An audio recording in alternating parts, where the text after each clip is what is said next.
Salam persaudaraan dari Bukit Sandar Matahari Ledalero.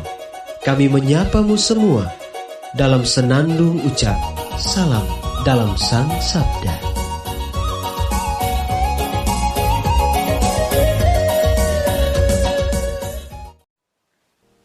Bapak Ibu, saudara-saudari, pencinta Sang Sabda yang terkasih, selamat berjumpa lagi dalam renungan kita edisi Senin 31 Mei 2021, Pesta Bunda Maria mengunjungi Elizabeth saudaranya. Judul renungan kita, Teladan Kerendahan Hati Bunda Maria. Bulan Mei adalah salah satu bulan yang dipakai oleh umat Katolik untuk melakukan devosi populer kepada Bunda Maria. Setiap orang berdoa rosario, ibadat rosario di lingkungan, dan ziarah ke gua-gua Maria. Bulan Mei ditutup dengan pesta Bunda Maria mengunjungi Elizabeth saudaranya. Pesta ini biasa dikenal juga dengan sebutan Pesta Kunjungan atau Pesta Magnificat. Momen Maria mengunjungi Elizabeth terjadi setelah Maria menerima kabar gembira dari malaikat Gabriel. Dalam kabar gembira tersebut, Maria juga diberitahu perihal Elizabeth yang sedang mengandung 6 bulan di masa senjanya. Setelah mendengar kabar tersebut, beberapa saat kemudian Maria berangkat mengunjungi Elizabeth. Maria melakukan perjalanan cukup jauh, kira-kira 160 km dari Nazaret ke rumah Elizabeth di En Karem, salah satu kota di Yehuda. Momen perjumpaan ini mempertemukan 4 pribadi yang dipenuhi sukacita Roh Kudus. Maria menyapa Elizabeth, dan Elizabeth bergembira penuh dengan Roh Kudus. Yesus dalam kandungan Maria bertemu dengan Yohanes Pembaptis dalam kandungan Elizabeth, dan Yohanes melonjak kegirangan. Maria mendapat pujian Elizabeth, "Diberkatilah engkau di antara semua wanita." Maria kemudian memuliakan Tuhan dengan Magnificat.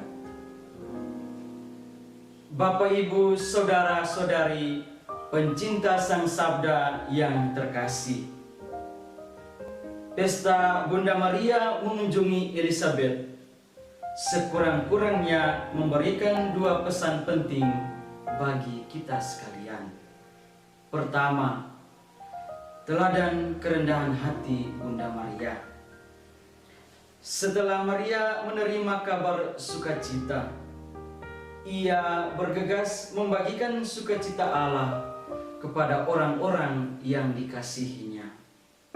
Sukacita dibagikan kepada Yusuf yang masih dirundung kekecewaan lantaran Maria menerima kabar sukacita Allah dan bakalan mengandung secara tak wajar. Dan kepada Elizabeth, perempuan mandul yang mengandung di usia senja, Maria tidak menjadikan dirinya lebih penting karena menerima mandat sebagai Bunda Yesus. Ia justru menampilkan teladan kerendahan hati dengan mengunjungi Elizabeth untuk memberi sukacita sekaligus menjadi pelayan untuk membantu Elizabeth melahirkan Yohanes Pembaptis. Ia tahu betul bahwa di usia senjanya Elizabeth membutuhkan bantuan dalam proses melahirkan Yohanes Pembaptis. Yang kedua, menjadikan Yesus sumber sukacita. Maria membawa Yesus dalam rahimnya untuk menjadi sumber sukacita bagi sesama. Sukacita ini mirip dengan sukacita Israel ketika membawa tabut perjanjian dari Ba'ala ke Yerusalem.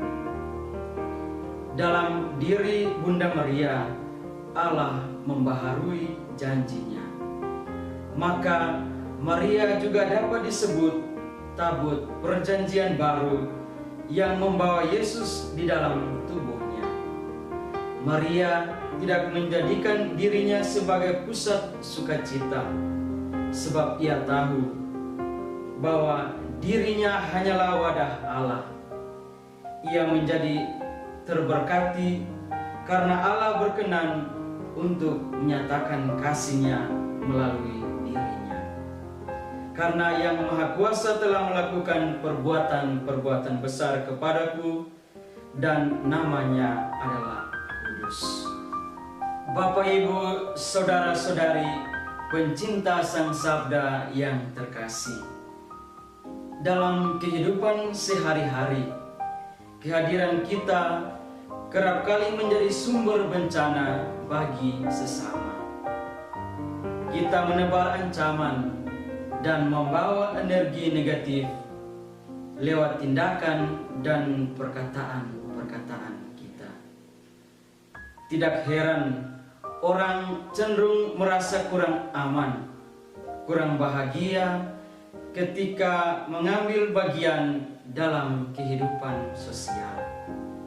Oleh sebab itu, marilah kita belajar menjadi rendah hati seperti Bunda Maria dan menjadikan diri kita sumber sukacita bagi sesama kita.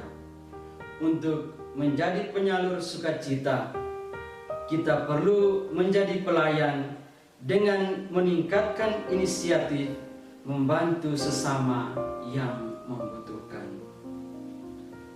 Ya Allah, jadikanlah hati kami seperti hati Bunda Maria yang dengan rendah hati membagi kebaikan bagi sesama. Amin. Hei saudara, umat Tuhan di gelombang murah. Sahabat-sahabat pencinta Sang Sabda, kita baru saja mendengar bacaan Injil dan renungan edisi hari ini. Sampai jumpa kembali pada edisi berikut. Terima kasih kepada Divisi Kerohanian website Seminari Tinggi Santo Paulus Ledalero. Semoga Sang Sabda menjiwai seluruh pengalaman hidup kita hari ini. Tuhan memberkati kita sekalian. Amin. Dalam satu hati, di dalam kasih Yesus. Mari dengarkan sapaan sabda dari komunitas Seminari Tinggi Santo Paulus Ledalero setiap hari Senin sampai dengan Sabtu di www.seminariledalero.org.